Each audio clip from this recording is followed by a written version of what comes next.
So what if you're on the carnivore diet for quite some time, things are going perfectly? Could you quit carnivore diet? Should you? Is there an exit strategy for you? Maybe maintenance? Let's talk about this in today's video. Welcome back to my channel. I am Sylvia and I'm a carnivore diet coach.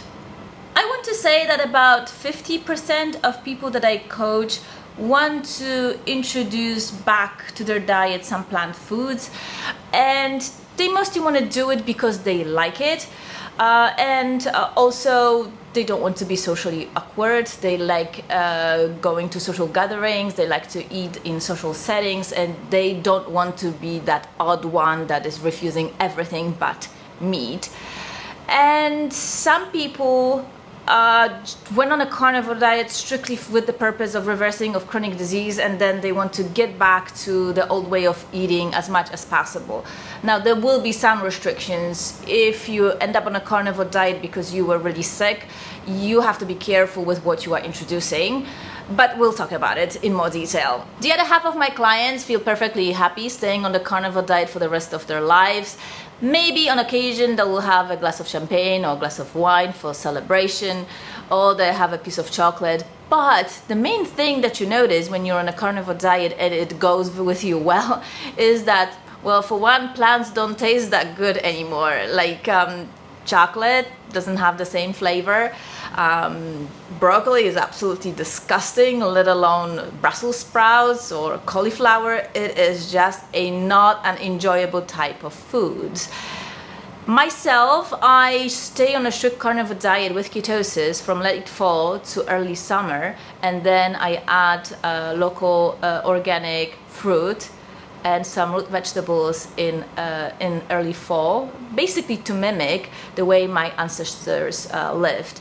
And working with different people with different parts of the world, I would say that that is the most optimal way of doing carnivore diet, especially if you are in the climate where there are 4 clear seasons. So I want to emphasize it. If you're at the beginning of your healing journey and you're using carnivore diet as a dietary intervention, stick with the strict carnivore diet. Don't deviate. Heal what you need to heal, reverse whatever chronic diseases that you need to reverse. What I'm saying now is for people that are looking for some sort of an exit strategy or maintenance carnivore diet, something that is sustainable for the rest of their life, so that they can participate in social life, or they just want some carbohydrates from time to time. There are some circumstances where I think it is appropriate to introduce some carbohydrates back to your diet. First circumstance where I think you should think about introducing at least some fruit into your diet is when you're into working out, into strength training, or you do a lot of exercise. I mean, talking like 4 or 5 serious workouts in a week, and you are experiencing cramps and there is indication of serious electrolyte imbalance. And the interesting thing is that on a carnivore diet, people will typically tell you, okay, take some extra salt, take some extra electrolytes, and it will be fine. But for many people, it isn't. The more they work out, the more electrolytes they take, the more cramps they experience, or sometimes they will get a stomach upset if they overdo with electrolytes. And so you might have to bring back some fruit to give you electrolytes through food, and that will normalize your cramps very, very quickly. I don't quite understand the rationale, because technically there's more electrolytes in the supplement than it is in the fruit. But I don't know, something in our biology, you need to deliver these electrolytes through food, and the body stabilizes and everything goes back to equilibrium. I just recently got into strength training and weight training, and so I don't have firm experience with myself how I do being in ketosis and doing strength training, or being out of ketosis and eating some carbohydrates. I tried both ways, but I haven't done it long enough to have any consistent patterns. But the testimonials from my clients, it goes 2 ways. And this is testimonials are from all men. They say there's one group that says that they do great being on a carnivore diet, not eating any carbohydrates and doing a weight training. And then I have another group of men that say that they have to have some carbohydrate, or else they feel like Zen meditating while being in the gym, that they don't have any stamina or desire to work out. They're just become very calm, very relaxed, And one of my clients said that ketosis and working out don't go together for him at all. Myself, I've been doing strength training for the last 12 weeks, and I did it in ketosis, outside of ketosis. I ate some carbs before working out, after working out, and so far I cannot tell any difference. But perhaps I'm not advanced enough. My metabolism didn't adjust enough to build my muscles that much. So maybe I just don't have enough experience to say anything meaningful about this. This is another interesting condition where you may consider adding some fruit back to your diet. If you're in a warm climate, it tends to be more difficult to be on the carnivore diet long term than it is if you are in the colder climates like Northern Hemisphere. So oftentimes people that had the hardest time with the carnivore diet were in Florida, Southern California, and Texas, from my own experience coaching people.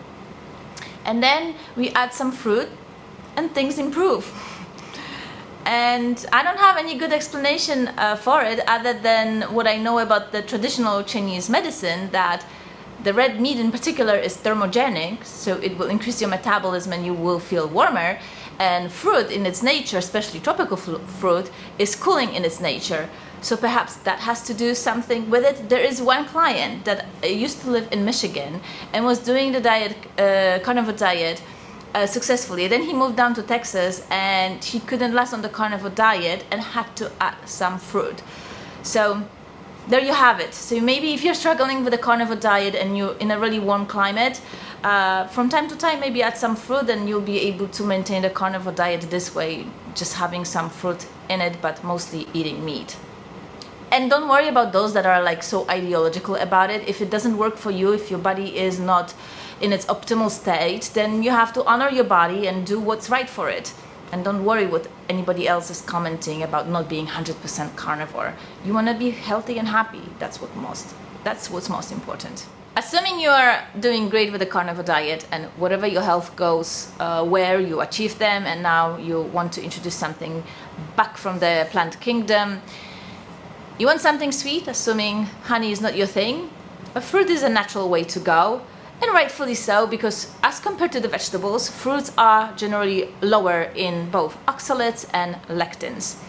The best fruit to go with is berries, and they are best consumed in season and organic. And I would go for organic simply because the skin of the berries is very, very thin. You cannot peel it off and it absorbs all the spraying, so stick with organic. If you're going to eat apples or pears, you will remove most of the lectins and oxalates from them by peeling the skin and eating the rest of the fruit.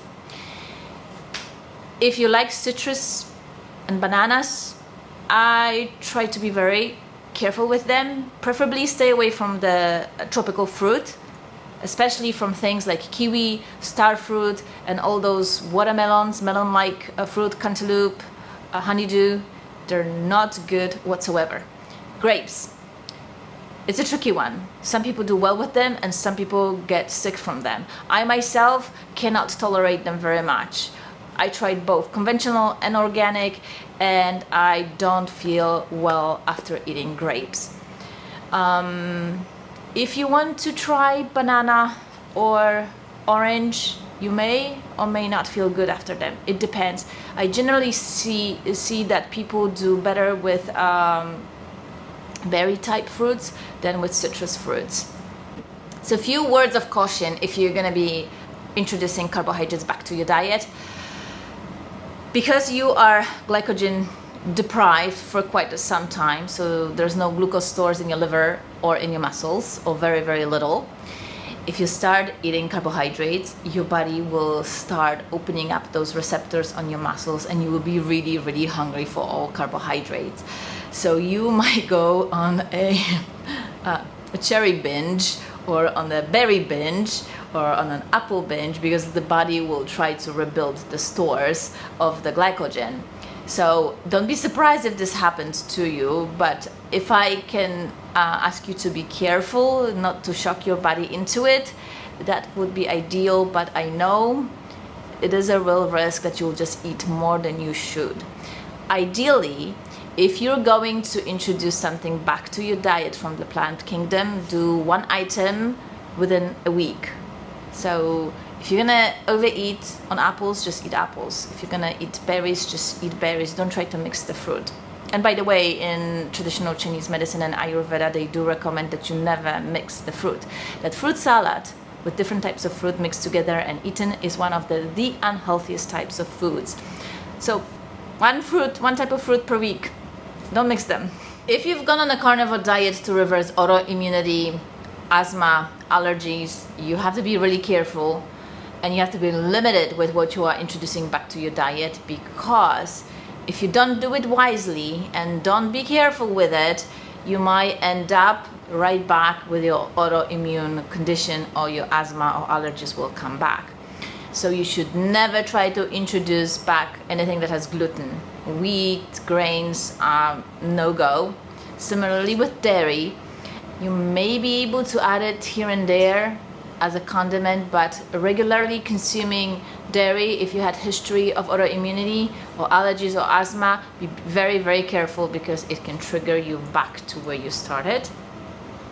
Also, processed foods, anything that has tons of ingredients that you cannot pronounce, don't put it in your mouth. If you had a history of autoimmunity, allergies, asthma, stay away from it. Again, you'll be able to eat probably a lot of different types of fruits. You may be able to drink tea and coffee. You'll be able to probably eat some root vegetables. Be sure that they're well cooked or prepared traditionally. And that is it. Anything that has too many ingredients, things that you cannot pronounce, you should stay away from. Also, don't do like crazy combinations of foods that people with history of autoimmunity, their bodies really don't tolerate it well. If you went on a carnivore diet to reverse diabetes or any other aspect of a metabolic syndrome, or to lose weight, then you probably have more flexibility as what you can eat out of the plant kingdom, and you don't have to be as careful. But two, don't let go, don't go crazy too much, because it is really easy to fall off and it is really hard to come back, especially the second and third and the fourth time on the carnivore diet. So yeah, you guys have more flexibility. You can have some slip-ups and don't pay the price for it the way people with autoimmunity would, but also be careful. It is about your body. It is how you treat your body, how you nourish it. And if you can avoid putting garbage into your body, don't do it. Just stay the course. Add some fruit, maybe root vegetable, and that's it. Drink some coffee maybe. Alright, I hope this has been helpful. I get a lot of messages from you asking about how and what to introduce back to your carnivore diet. If you want to be coached by me, the links to my coaching site are in the description box. Share it with anybody that is considering carnivore diet or is on the carnivore diet and wants to switch to maintenance. And if you haven't yet, subscribe, hit that notification bell, and I will see you in my next video. Bye.